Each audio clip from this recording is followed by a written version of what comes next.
The issue is, as Martin Luther King said, you have no morally persuasive power with people who can feel your underlying contempt.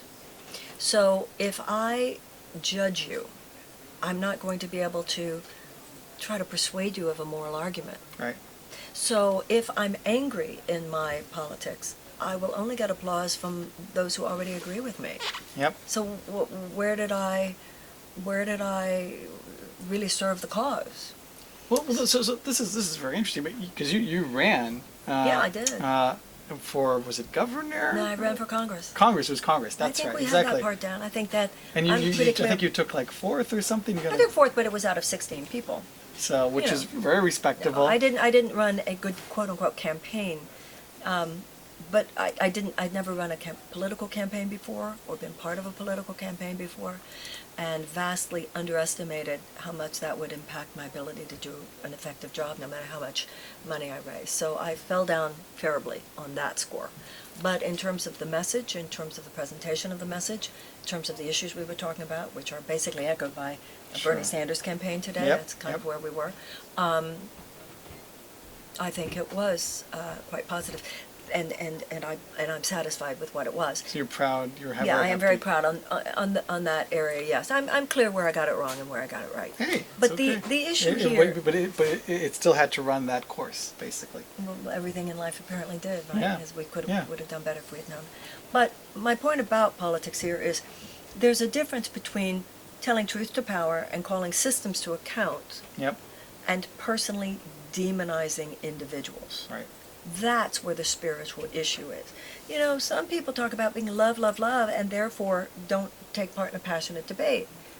You know, I myself, because I'm a Bernie Sanders supporter, have talked about Hillary. People say, well, you're being so negative about Hillary. No, I'm not. I don't agree with her politics. Right. I can respect her as a woman. It's okay to disagree. It absolutely, and I think that there's really, we need to stop being so pink and gauzy in the spiritual community. Healthy debates, like in an intimate relationship, you have to be able to fight. Absolutely. You know, you have to be. Otherwise, you're in denial. Yeah. And You're so I you're think not- that's you're true in not politics engaging. also. And it's also one more area where the spiritual community, higher consciousness community, we should be the biggest grown-ups. We should not allow I ourselves know, to be so often infantilized. it's so awful. And we are sidelined for good reason, because we're not carrying the gravitas that we could. I haven't seen this, but I heard someone asked Sanders what if he was religious or spiritual, and he said something about how he just wanted everybody to basically love one another. It was a beautiful response, rather than actually taking any particular religious path. Although many of us would see his spiritual philosophical outlook, as he has said, as deeply rooted in his Judaism. Oh, absolutely, And absolutely. it's good for the world to see that, I think. I agree. And you mentioned Tikkun Olam also in the book, which is a very important Jewish concept for trying to make the world a better place. Repair the world. It's our responsibility. Right, and that's where I think Bernie Sanders is coming from. Yeah, he's got. This is early April that we're having this interview, and he's making a bit of a comeback. A lot remains to be seen what will happen, obviously, with the presidential race, but anything is still possible. But regardless, he's already made a huge impact, whatever happens. Well, it's all mainstream media propaganda that, I mean, what he has done is extraordinary already. I agree completely. You mentioned here, the more we pray, meditate, and take our spiritual practice seriously, the better listeners we become to the small, still voice of God, which we hit upon before. So, in order to be more receptive to the world, that's why it's so important to meditate or pray and to be able to listen, and that's how we become of service, right? That's the idea? We all have a choice. You can play life deep or you can play life shallow. Okay. And if you play life shallow, you meet the world on a level of personality. And you are also heir, the Course in Miracles says you are heir to the laws that rule the level that you identify with. So if I only identify with the external world, I identify with the world of scarcity. And so I'm always trying to get, because I think there are only so many pieces of the pie. Yep. The more I ground myself in deep spiritual practice, that's more than sharegraphic spirituality. The deep practice of meditation and prayerfulness, whether So seriousness really means something here. Yeah, as a student of the Course in Miracles, I mean, I see so much light, spirituality light these days. And then there are the serious where you actually spend time in meditation, you actually spend time in prayer, you actually go through every day, okay, as the Course in Miracles says, only what you are not giving can be lacking in any situation. Where you actually go through, okay, what was my part in this? What was my part? The Course in Miracles says, you pay a very high price for not taking 100% responsibility for your own experience. The price is that you can then not change it. Real spiritual work is, okay, what was my part in this disaster? Real spiritual work is, who am I not forgiving? Real spiritual work is, where am I obsessed with the past or the future? The real spiritual work is, where am I not recognizing the spiritual principle that is involved here? The nitty-gritty dirt under the fingernails. The ego mind wants to monitor other people's processes, but we have a full-time job monitoring our own. Now, when you dwell on that level, if I'm dwelling deep in me, I see deep in you. Yep. And other people hear you at the level you speak from.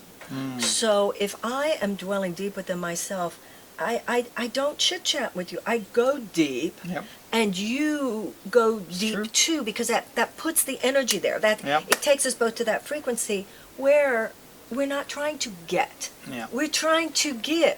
Yeah. Now, when you look in the body, every cell is infused with a natural intelligence.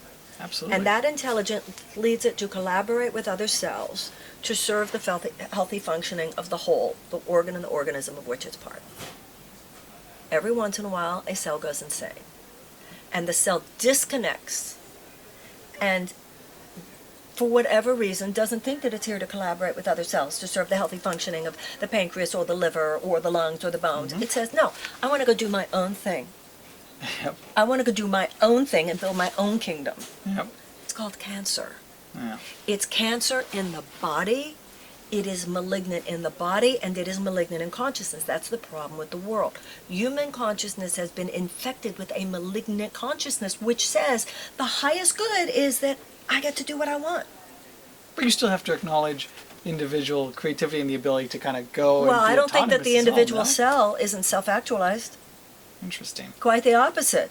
The cell being healthy and vital is what enables it to collaborate. So, and you look here, let's say our interview right now. Yep. You are collaborating with me, I'm collaborating with you. Absolutely. It is to your highest good, given that you are the bookstore owner.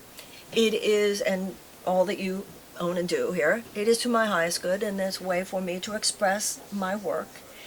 And we are collaborating, so by you standing in your highest good and my standing in my higher good, we are actually creating something Absolutely. bigger that hopefully serves others. 100%. The world is not a zero-sum game. And That's for you sure. hear, I don't know if you hear it here, but at home, you hear this all the time when people go into meetings. Okay, now what's our intention for this meeting?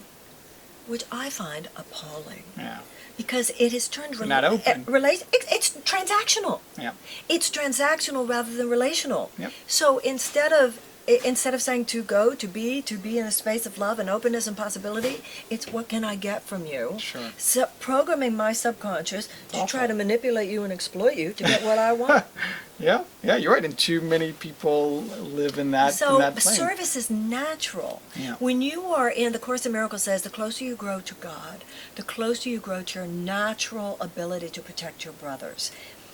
When my daughter was like 4 years old, well, there were these 3 little girls. Actually, it was Ariana Tuffington's little girls, interestingly enough. My daughter, one of her daughters was born in May of 89. My daughter was born in May of 90, and the other one was May of 91. Maybe the Mays weren't right, but they were 89, 90, and 91. So they were playing a little child's board game. They were really young, like 4, 5, and 6, or 5, 6, and 7, whatever. And Ariana's littlest one won. And I said, oh, Isabella, that's so good, that's so great. So you get to take India, my daughter, you get to take her little whatever, and they're yours now because you won. And there was this look of horror on her face. Because she couldn't understand how her winning Takes away. was going to be take away things. She Sure. said, no, honey, you can have these. I said, no, honey, you won. So you get to have them now. And her little face, she couldn't even comprehend how taking from India was her win. It was so beautiful to see that innocence, that she had not been taught yet the thought system. She had not taken in yet the thought system, Yep. that her win would be at the expense of someone else's. I That thought is I never beautiful. forgot That's that beautiful. story. And I'm not sure that not all children have that. I think that Well, maybe instinctively they do, but they do when but, you were but born. very quickly they learn, It's- unfortunately, to try and just take and take and take, right? It's unbelievable So- what you see. I see some. Because knowing how to share and love, it's so important. It's everything. Yes. It's not just so important. Yes. It's everything.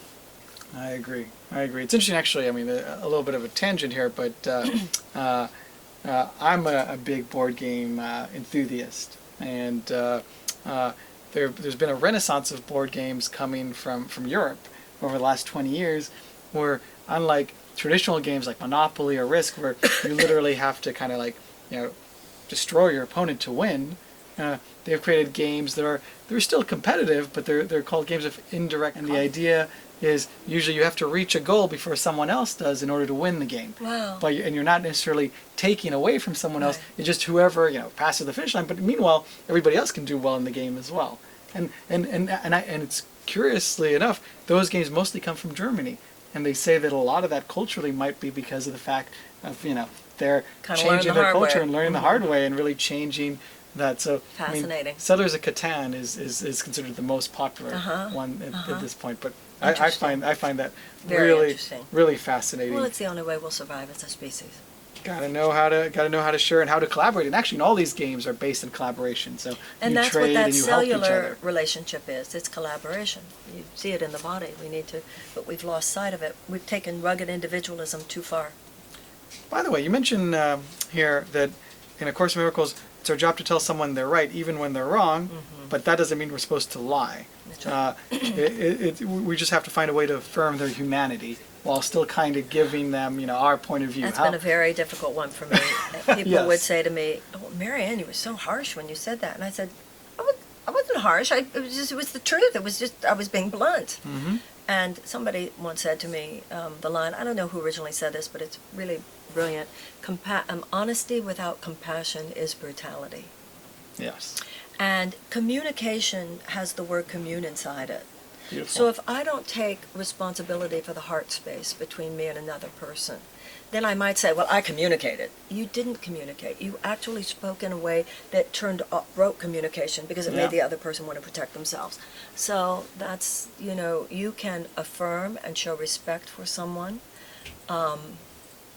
and affirm your innocence. And, it's like when people say nonviolent communication, you don't say, you made me feel. You say, I when that feel. happened, I felt. Yeah. I always say the Holy Spirit works on your style. It's not just what we say, it's the energy with which we say it. And as I said before, the Course in Miracles says, people hear you on the level you speak from. And I've had some real sad things in my life where I know people took offense when that was the last thing I intended. Sure. And so that's working on that muscle is extremely. I understand you've got From Tears to Triumph. You've got a new title coming out soon, and I'd love to kind of hear what it's about. Thank you. It's called Tears to Triumph: The Spiritual Journey from Suffering to Enlightenment. There has developed in our culture a way that we take this cheap yellow smiley face and we pour it on everything, like happy face. And it has given us a distrust of unhappiness.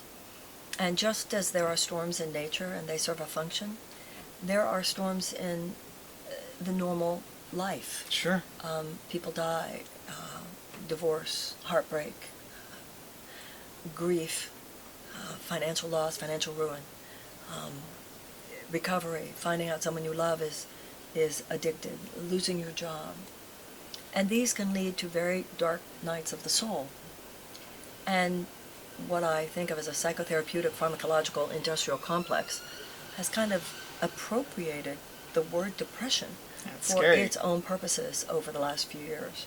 And woe to the person who dares question that. Many depressing periods in life are, or certainly can validly be deemed, and certainly are in my mind, spiritual crises. Mm-hmm.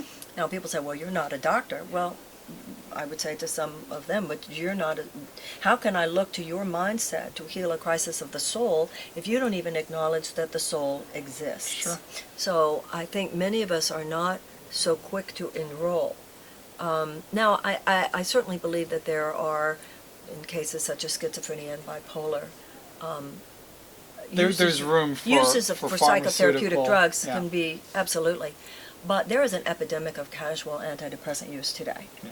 Somebody, particularly young people, going through the normal processes of sadness, deep sadness, even depression, that are part of growing up, that are not mental disorders, Right. that do not represent mental illness, and yet are told not only to take antidepressants, but to expect to remain on them for the rest of their lives. This is where it gets scary. So you're saying it's one thing to maybe take antidepressants, if you're really depressed, but it's another thing to have a life sentence. Well, it's not for me to say who should even take them at all. That's not the conversation, because that drags us into how dare you.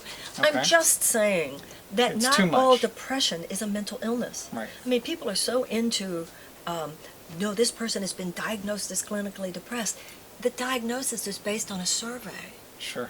The diagnosis is based on a questionnaire, and when you look at those questionnaires, you look at those surveys, it's a spectrum. And who among us wouldn't say, yes, I was that at one time? Sure. Everybody gets sad. Everybody Right. has. Yeah. And and people say, oh no, it's a chemical imbalance. But then when you really look into okay, even if it affects your chemistry, so does meditation. Right. Meditation affects your chemistry as well. And these days, there's this quick, some people say, well, that's a stigma on mental illness. It does not stigmatize mental illness to say that certain periods of depression are not a mental illness, and that we should not be we're pathologizing everything today. We pathologize adolescence. We call everything a disorder. If I hear one more person say they have an anxiety disorder, this whole civilization is an anxiety disorder. That's true. Unfettered global capitalism is insane. Yeah. The way we treat the planet today is insane. Yep. The way we have created that's another issue that I talk about in the book. We now know that you can't talk about the mental and emotional problems of a adolescence outside the context of the entire family environment, system. And I think now we need to know that you can't really talk about individual nation as well. suffering outside the context of the Sure. social and political structures As that we're above, all so living below. within. Whether you're living in Baghdad or, if you see somebody beheaded on your computer, you're sitting in Idaho, you're going to be depressed that day. Yep. So I think that the issue is for us to realize that there is a level on which over the last 100 years we have taken the issue of human suffering and so made it about the individual Interesting. that this has kept us from recognizing some of the larger social forces that are depressing all of us. Yep. And that then keeps us from changing those We things. need to be able to engage them. Exactly. So I try to go into that, and then what I talk about is I go rather deeply into Buddha and Moses and Jesus, talking about how suffering is at the core.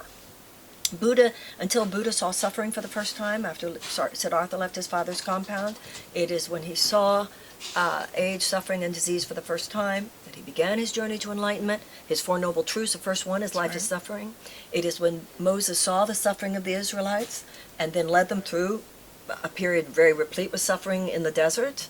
And of course, Jesus is suffering on the cross. Yeah. However, in all three cases, that's just the first half of the equation, because the whole point is what comes after when God shows his hand, which is enlightenment under the Bodhi tree, deliverance to the promised land, and resurrection. Yep. But in all three stories, human suffering It's an integral point. is right there. Yeah. So some of these more, secular and psychotherapeutic and soulless and even pharmaceutical perspectives on these dark nights of the soul do not recognize the deep spiritual gold in all the great religious and spiritual systems, because they all not only acknowledge suffering, but have a deeper conversation about suffering, a deeper understanding that it gives us about suffering, which then leads us to not just its denial or to buffering ourselves from it, but the genuine work of transcending it and overcoming. I love So it. I hope the book I'm looking forward to, Opens that to reading conversation. it. Thank you.